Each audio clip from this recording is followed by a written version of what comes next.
예, 두 번째 주제는 뭔가요? 네, 최근 굉장히 핫합니다. 이 생성형 AI의 대표 주자죠. 오픈 AI와 마이크로소프트가 1,000억 달러, 우리 돈으로 140조 원에 이르는 이 대규모 자금을 투입을 해서 데이터 센터를 세우기로 했다. 이런 소식이 있었습니다. AI 열풍 굉장히 저희도 뭐 얘기를 많이 했지만 굉장히 빠르게 지금 뭐 확산을 하고 있잖아요. 데이터 처리량이라는 게 지금 정말 획기적으로 늘어나고 있는데 이에 대응을 해야 되는 데이터 센터를 세우는 게 좀 중요해졌습니다. 빅테크 업체들의 데이터 센터 짓기 경쟁, 또 이거를 또 유치하기 위해서 정부들이 어떤 노력을 하는지 이거를 좀 오늘 짚어보면 좋을 것 같습니다. 그러면 오늘 마이크로소프트와 오픈 AI가 합작으로 하는 거대 프로젝트인가요, 이게? 네, 그렇습니다. 미국 IT 전문 매체 디인포메이션에 따르면 마이크로소프트와 오픈 AI는 최근 2028년까지 1,000억 달러를 투입해서 스타게이트 프로젝트를 추진을 하기로 했습니다. 디인포메이션에 따르면은 지금 프로젝트 비용은 대부분 마이크로소프트가 부담을 할 것으로 전해지고 있고요. 예산 규모는 현존하는 기존 데이터 센터가 있는데 그 센터와 비교를 했을 때 100배 이상 큰 규모라고 설명을 했습니다. 그만큼 이 데이터 센터라는 게 굉장히 좀 중요해졌다 이런 뜻으로 보이고요. 예, 이게 스타게이트라고 하신 것 같은데 스타게이트 프로젝트 맞습니다. 여기 핵심이 뭐예요? 스타게이트는 지금 초대형 데이터 센터를 만든다 이렇게 보시면 될 것 같습니다. 여기에서 핵심은 슈퍼컴퓨터라는 거거든요.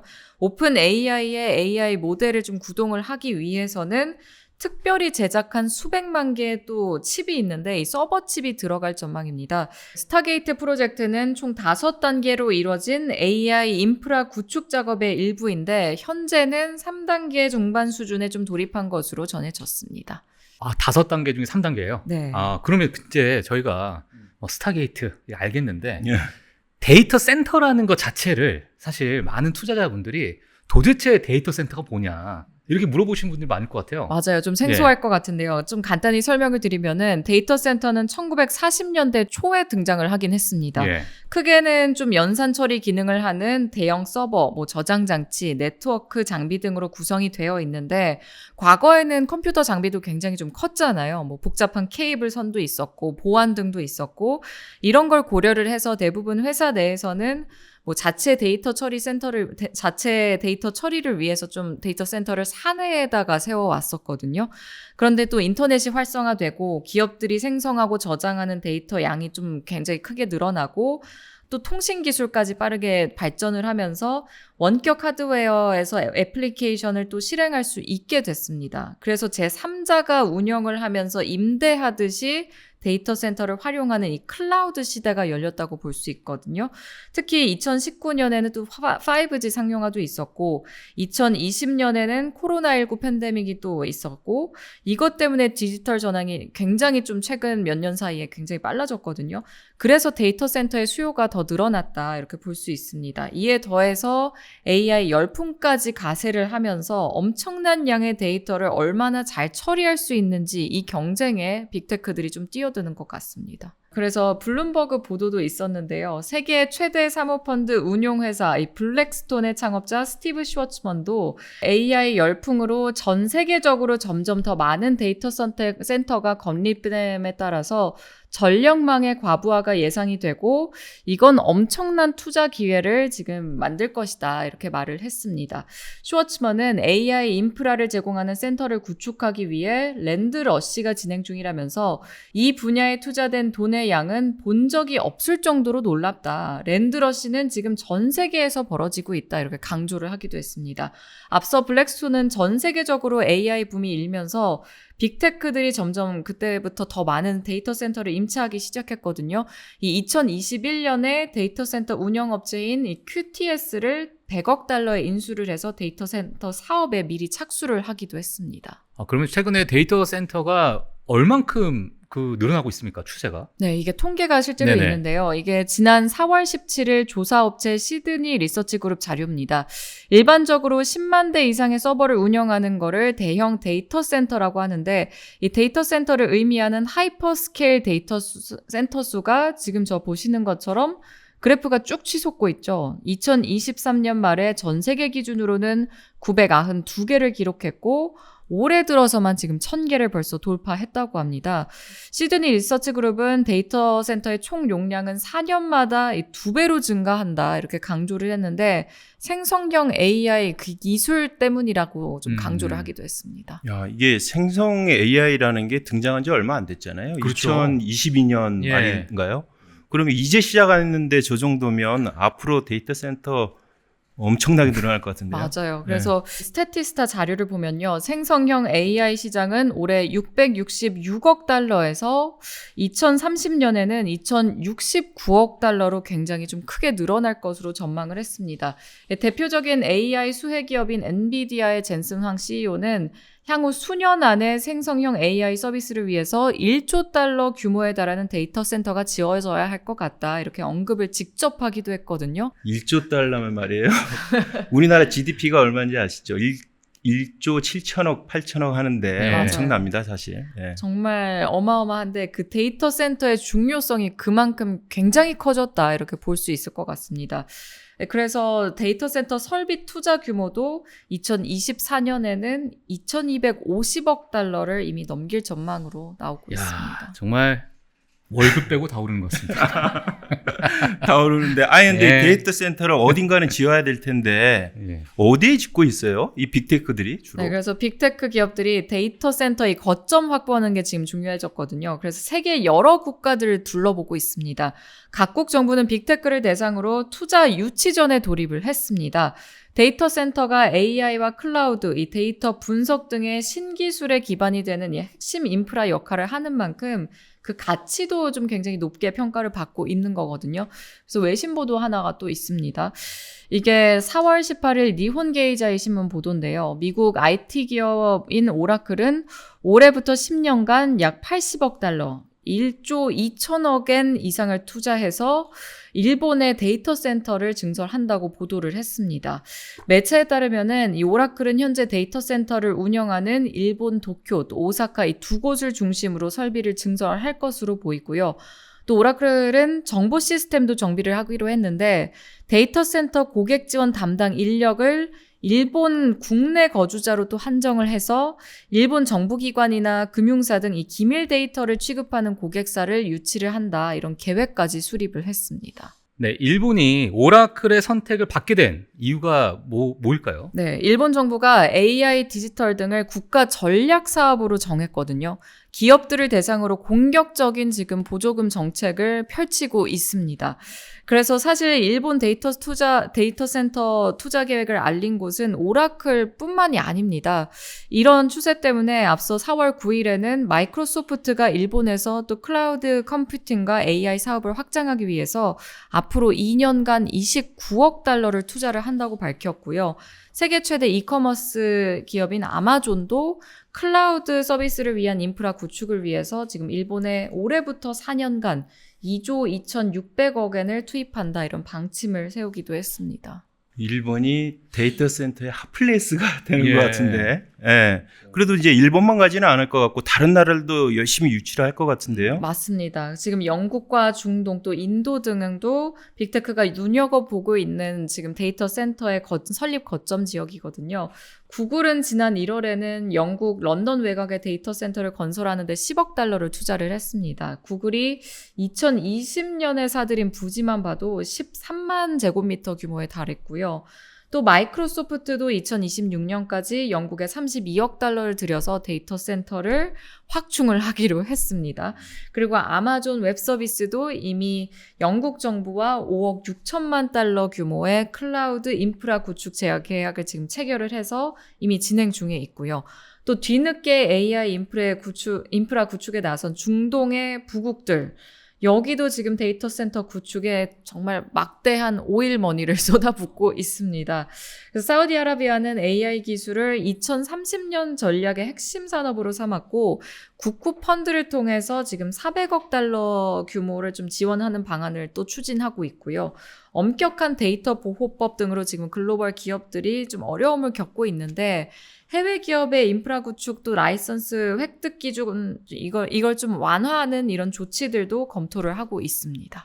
그럼 데이터 센터 붐이요. 사실 이 주요한 배경 자체가 사실 뭐 AI 경쟁력도 있겠지만 꼭 AI만 보고 가는 건 아닐 것 같아요. 정확합니다. 이 세계 각국이 데이터 센터를 자국에 유치하고자 하는 데는 데이터 또 주권을 잡아야 한다. 이런 배경들이 또 있습니다. 최근 전 세계에는 미중 갈등으로 경제 안보가 사실 이슈가 부각되고 있잖아요. 주요 데이터를 외국에 보내지 않고 자국 내에서 처리하기를 원하는 이 수요가 갈수록 늘고 있다고 보면 될 것 같습니다. 데이터의 물리적 통제가 가능하고 또 자국 법률이나 자국의 규제에 따라서 데이터 보안을 또 강화하는 게 가능하기 때문인데요.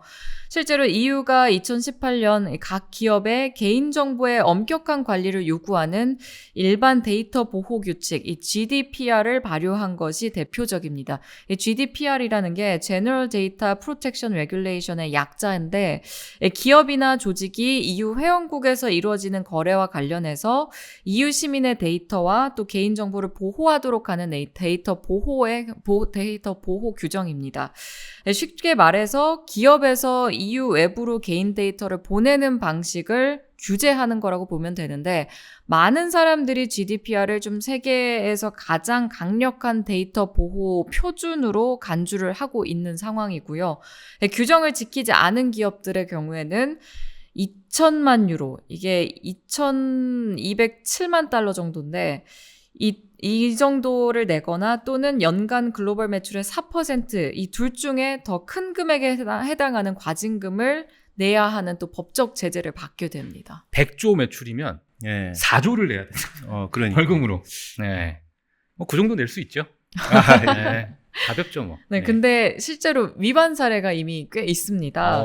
대표적으로 지난해 5월 또 페이스북 운영기업인 메타가 GDPR 위반을 이유로 EU로부터 12억 유로의 벌금을 부과받았습니다. 이건 EU 내에서 개인정보보호법 위반으로 지금 부과된 것 중에서 역대 최고액이거든요. 그래서 더 굉장히 당시 이슈가 됐었고 외신 보도들도 굉장히 많이 나왔었고요. 현재는 메타가 이 결과에 대해서 항소를 하고 있는 상황입니다. 네, 그리고 또 예시로 세프라케츠 오라클 CEO가 기밀성이 높은 데이터를 국내에 두고 싶다는 것은 정말 전 세계의 공통의 과제다라는 말을 했거든요. 보안에 주력해서 정부와 기업 수요에 또 부응을 할 것이다 이런 강조를 또 했습니다. 이 발언만 사실 봐도 데이터 주권을 중시하는 세계의 맥락과 좀 비슷하다고 볼 수 있을 것 같고 오라클이 투자를 하기로 한 일본도 EU의 GDPR과 좀 유사하게 국경을 넘나드는 이 개인의 데이터 이전을 제한을 하고 있습니다. 근데 사실 그 데이터 센터 저도 이제 뭐 미국 이제 증시를 좀 보게 되면 이번에 최근에 이제 생성형 AI가 나오게 되면서 주가가 엄청나게 급등하고 있는 부분이 그 전력을 이제 제공하는 그런 업체들이 주가가 많이 올라가고 있어요. 그러니까 그만큼 그 데이터 센터의 전력량이 어마무시할 텐데 뭐 어떻게 저희가 봐야 될까요? 정말 어마어마하다고 들었는데 예. 실제로 AI발 이 데이터 센터 붐은 전력 수급 문제로 지금 벌써 논란이 되고 있습니다. 이것 때문에 AI 기술이 환경에 미칠 영향에 대한 우려도 나오고 있고요. 파이낸셜 타임스 보도가 있었는데 지금 파이낸셜 타임스는 2026년 전 세계 데이터 센터에서 소비되는 전력량은 2배 이상 증가한 1000테라와트시에 이를 것으로 전망된다는 국제 에너지 기구의 자료를 보도를 했습니다. 1000테라와트라고 하면 조금 어느 정도지? 이러는데 예. 일본의 한 해 전체 전력 소비량과 맞먹는 수준입니다. 야. 굉장하죠. 문제는 그래서 전력이 부족할 수밖에 없다는 건데 이미 일부 전력회사가 데이터 센터를 지원할 전력이 없다 이렇게 좀 선을 그은 것도 있고요. 또 세계 최대 데이터 센터 허브인 미국 북부 버지니아의 전력 공급 기업 이 도미니언 에너지는 2022년에 새로운 데이터 센터 연결을 일시 중지하기까지 했습니다. 또 이 기업은 2023년 10월 버지니아 규제 관계에 제출한 서류에서 데이터 센터 개발로 인해서 상당한 부하 증가를 이미 경험을 하고 있다면서 늘어나는 전력 수요에 대응을 하는 것이 이제는 도전이다 이렇게 말을 하기도 했고요. 미국 애리조나주의 최대 전력회사 APS 여기도 초대형 데이터 센터 신규 사업을 당분간 좀 보류하겠다 이렇게 밝히기도 했습니다. 네, 근데 어디선가는 이제 데이터 센터를 원하는 곳이 또 있고요. 또 데이터 센터를 원하지 않는 곳도 좀 있을 것 같은데 환경 문제 때문에 뭐 이러한 이야기도 좀 나오고 있고요. 네. 뭐 어떤 상황인가요, 지금? 지금 또 다른 외신 보도가 있는데요. 영국 이코노미스트는 중국 이외의 지역에서는 데이터 센터 건설 속도로 인해서 일부 정부가 속도를 늦추지 않을 수 없을 정도로 자원의 부담을 주고 있다. 이렇게 보도를 했습니다. 이코노미스트에 따르면은 싱가포르는 지난 2019년 더 많은 건물을 건설하면 2050년까지 순제로 배출을 달성하겠다는 이 약속을 이행하기 좀 어려울 수 있다는 우려 때문에 새로운 데이터 센터 건설을 일시적으로 좀 중단을 했다고 합니다. 하지만 싱가포르는 지금 2023년에는 다시 데이터 센터 건설 허가를 내주기 시작은 하긴 했는데요. 아일랜드에서는 국가 전력 회사인 얼그리드가 그리드 연결 에너지 용량 부족에 대한 좀 우려로 2028년까지 새로운 데이터 센터에 대한 연결을 실제로 중단을 하기도 했습니다. 그러니까 지금 우리 팀장님이 얘기하신 환경 문제, 뭐 기후 위기, 그다음에 전력 부족 다 이게 맞물려 돌아갈 텐데 이런 우려가 틀림없이 지금 데이터 센터 성장에 뭔가 영향을 줄 것 같은데 네. 그런 쪽의 분석은 어떤 것들이 나오고 있어요? 네, 앞서 말씀드린 것처럼 몇몇 기업들이 뭐 일시 중지하고 이런 움직임도 있는데 기후 때문에 일시 중지를 하더라도 데이터 센터의 성장이 멈춰지는 게 아니라 이게 오히려 좀 다른 곳으로 건설을 이동시킨다. 이런 게 이코노미스트가 분석한 내용입니다. 이코노미스트는 그간 인터넷 전기 사용이 눈에 띄게 또 효율적으로 변화를 했다고 설명을 했는데요. 국제 에너지 기구에 따르면은 2015년부터 2022년까지 인터넷 사용자 수가 78%, 또 전 세계 인터넷 트래픽은 600%, 데이터 센터 워크로드는 340%나 증가를 했다고 합니다. 그래서 반면에 데이터 센터에서 소비되는 에너지는 20에서 70% 증가되는데 그친 것으로 나타났고요. 이코노미스트는 아무리 효율적이더라도 서버에는 전력이 필요하기 때문에 데이터 센터에 전력이 필요한 것은 막을 수 없다. 궁극적으로 이 데이터 센터가 탄소 중립을 이루려면 이 데이터 센터에 전력을 공급하는 전력망도 탄소 중립화돼야 된다. 이렇게 또 강조를 했습니다. 추운 극지나 또 선선한 동굴에 데이터 센터를 세우는 건 데이터 센터 또 전력 소비의 3분의 1이 냉각을 위한 현실을 또 감안한 행보로 또 보일 수 있을 것 같고요. 예, 오늘 아주 데이터 센터 얘기도 아주 흥미로웠습니다. 어떠셨어요? 저도 이제 최근에 들었던 뉴스 중에 마이크로소프트가 데이터 센터를 이제 짓기 위해서 원자력 발전소 옆에다가 지었다고 해요.